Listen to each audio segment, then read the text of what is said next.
दोस्तों, कभी भी किसी बुराई को एक दूसरी बुराई के जरिए खत्म नहीं किया जा सकता, लेकिन कुछ दिन पहले यह देखने को मिला कि ईसाइयों ने मुसलमानों की मुकद्दस किताब कुरान मजीद की बेहुरमती की, तो इसके बदले में मुसलमानों ने गिरजाघरों को आग लगा दी। इस पर ईसाइयों ने एहतजाज किया, तो फिर मुसलमानों ने ईसाइयों के मोहल्ले में पहुंचकर वहां भी तोड़ फोड़ की और इनके घरों को आग लगा दी। इसके बाद पूरा शहर तबाही का मंजर पेश करने लगा। आखिर ये वाकया क्यों पेश आया और इसके पीछे कौन से खतरनाक हकायक हैं, ये जानने के लिए इस वीडियो को शुरू से लेकर आखिर तक खुद भी जरूर देखिएगा और अपने दोस्तों के साथ भी शेयर जरूर कीजिएगा। तो मुअज़्ज़िज़ दोस्तों, पाकिस्तान के शहर जड़ांवाला की आबादी में से तकरीबन 10% अकलियत है। 15 अगस्त को यह वाकया पेश आया कि 2 ईसाइयों ने कुरान पाक की बेहुरमती की। इस खबर के फैलते ही मुसलमानों का गिरोह इनके खिलाफ एहतजाज के लिए निकला। पहले ये पुरअमन एहतजाज कर रहे थे, लेकिन फिर ये गिरोह गैर मुनज़्ज़म हो गया और भड़क उठा। मुसलमान अवाम ने कानून अपने हाथ में लिया और ईसाइयों की इबादतगाहों को आग लगा दी, वहां तोड़ फोड़ की। फिर ईसाइयों के मोहल्ले में पहुंचकर भी लूट मार की और इनके घरों को भी आग लगा दी, जिसके बाद ईसाइयों ने भी मुसलमानों के घरों बाजारों में आग लगा दी और इस तरह पूरे शहर में हालात मजीद खराब हो गए। पुलिस ने मौके पर पहुंचकर मामलात को काबू में करने की कोशिश की, लेकिन बात बहुत आगे बढ़ चुकी थी। आखिरकार फैसलाबाद से रेंजर्स को बुलाया गया और इन्होंने मामलात को कुछ कंट्रोल किया।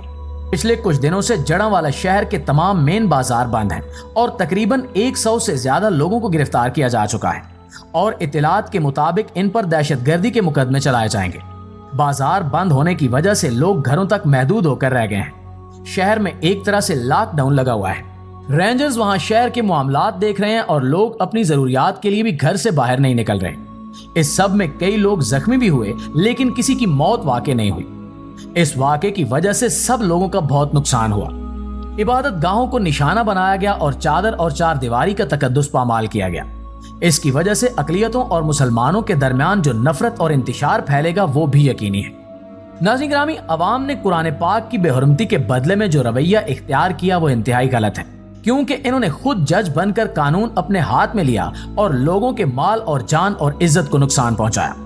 अवाम ने जिस तरह से रद्द अमल दिया और उस दिन जो कुछ भी हुआ वो इस्लामी तालीमात के खिलाफ है, क्योंकि इस्लाम किसी अकलियत के घरों और इबादतगाहों को इस तरह नुकसान पहुंचाने की इजाजत बिल्कुल नहीं देता। हमें तो दूसरे मज़ाहिब के लोग जिनको खुदा मानते हैं उनके खुदाओं को भी बुरा भला कहने से मना किया गया है, क्योंकि अगर कोई इंसान किसी दूसरे मजहब को बुरा कहेगा तो बदले में वो शख्स भी इसके मजहब को निशाना बनाएगा। लिहाजा इस सूरत हाल में देखा जाए तो कुरान पाक की बेहुरमती करने वाले शख्स 1 या 2 थे, लेकिन इन लोगों ने पूरे जड़ांवाला शहर में तबाही फैला दी। सिर्फ एक शख्स की गलती की सजा इसकी पूरी कम्युनिटी को देना इंतहाई जाहिलाना हरकत है। अफसोस के साथ ये कहना पड़ रहा है कि पाकिस्तान में ऐसा पहली बार नहीं हुआ, बल्कि कुछ साल पहले भी कुछ ऐसा ही वाकया पेश आया था। पंजाब के शहर सियालकोट में श्रीलंका का 49 साल शहरी 11 साल से मुलाजमत कर रहा था, जिसका नाम प्रियांथा कुमारा था, जो कि एक फैक्ट्री में मैनेजर था। दिसंबर 2021 को किसी ने उस पर यह इल्जाम लगाया कि इसने प्रियांथा कुमारा को देखा है कि इसने कुरान पाक का एक सफा फाड़कर जमीन पर फेंक दिया। इसकी बात सुनकर तकरीबन 1000 लोगों का हजूम वहां इकट्ठा हो गया, जिनमें अक्सर फैक्ट्री वर्कर्स थे। इन्होंने प्रियांथा कुमारा पर तशद्दुद करके उसे कत्ल कर दिया और इसके बाद इसके जिस्म को आग लगा दी। इस वाक़े की हर तरफ से मजम्मत की गई थी। जिस शख्स ने प्रियांथा पर कुरान पाक की बेहुरमती का इल्जाम लगाया था, बताया गया कि वो अक्सर झूठ बोलता था, तो ये भी मुमकिन है कि उसने प्रियांथा कुमारा के बारे में भी झूठ से ही काम लिया हो और लोगों ने इसकी बात पर यकीन करके उस शख्स को मौत के घाट उतार दिया। प्रियांथा तो शायद जानता भी ना हो कि वो सफा जो उसने फाड़ कर फेंका वो कुरान का था। नाज़रीन गिरामी, जब इस वाक़े की तफ्तीश की गई तो यह साबित हुआ कि प्रियांथा पर लगाया गया इल्जाम झूठा था और जो लोग इसके कत्ल में मुलव्विस थे उन्हें गिरफ्तार कर लिया गया। लिहाजा रवां बरस अगस्त में एंटी टेररिज्म कोर्ट ने प्रियांथा के कत्ल में मुलव्विस 6 लोगों को सजाए मौत सुनाई, जबकि 9 लोगों को उम्र कैद की सजा दी गई और तकरीबन 70 लोगों को 2 साल कैद की सजा दी गई। ये हमारा अलमिया है कि हम बगैर तस्दीक या तफ्तीश के और उस इंसान को सफाई का मौका दिए बगैर ही किसी भी सुनी सुनाई बात पर यकीन करके फैसला कर लेते हैं और इसके मुताबिक लोगों को तशद्दुद का निशाना बनाने लगते हैं। ऐसे वाकयात की वजह से दुनिया भर में मुसलमानों और पाकिस्तान का इंतहाई बुरा तासुर जाता है। لوگ سمجھتے ہیں کہ اسلام لوگوں کو یہی تشدد سکھاتا ہے اور پاکستان کے بارے میں یہ خیال کرتے ہیں کہ یہاں اقلیتوں کی کوئی حفاظت نہیں ہے۔ اس وجہ سے ضروری ہے کہ ایسے واقعات کی پہلے تفتیش کروائی جائے، بجائے اس کے کہ عوام اس شخص پر تشدد کریں اور جان سے مار دیں، یا پھر اس کے عمل کی وجہ سے پوری اقلیتی کمیونٹی کو تباہ کر دیں اور ان کی عبادت گاہوں کو آگ لگا کر فساد پھیلائیں۔ اسلام ہمیں سکھاتا ہے کہ کوئی خبر آئے تو اس کی تفتیش کر لو، یہ نہ ہو کہ کوئی بات سن کر کسی کو نقصان پہنچا بیٹھو اور پھر پچھتاؤ۔ اسی طرح بغیر تصدیق کے کوئی بات آگے پھیلانا بھی غلط ہے۔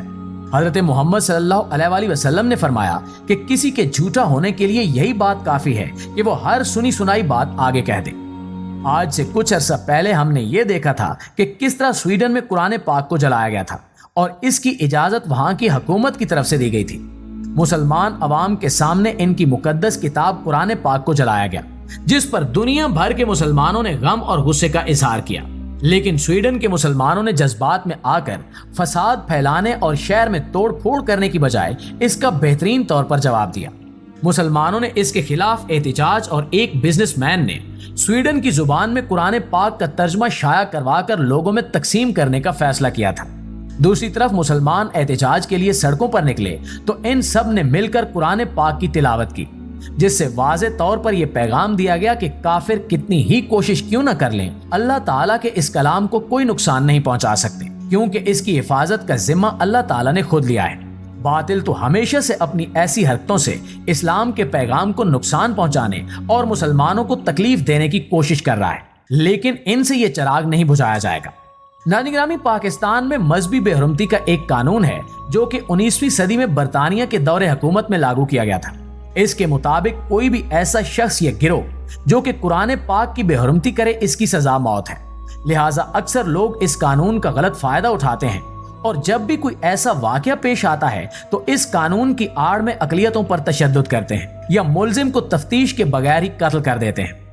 اسلام میں بھی قرآن پاک کی بے حرمتی کی سزا قتل ہے، لیکن مختلف سکالرز اس پر مختلف رائے دیتے ہیں کہ کن حالات میں یہ سزا لاگو ہوتی ہے۔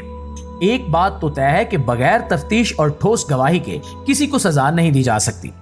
یہ ضروری ہے کہ اس قانون میں ترمیم کر کے یہ واضح کیا جائے کہ کس صورتحال میں یہ سزا لاگو ہوتی ہے، اور یہ کہ سزا دینے کا یہ اختیار عوام کے ہاتھ میں نہیں دیا جا سکتا۔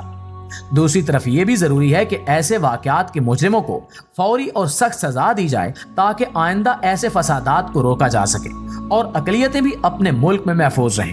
اب وقت ہے کہ ہم پاکستانی عوام جذبات میں آ کر کام لینے کی بجائے عقل سے کام لینا شروع کر دیں۔ اللہ تعالی ہم سب کو اپنی حفاظت میں رکھے اور پاکستان کو فسادات اور انتشار سے محفوظ رکھے، آمین ثم آمین۔ ملتے ہیں بہت جلد ایک نئے موضوع کے ساتھ، تب تک اپنا خیال رکھیے، اللہ نگہبان۔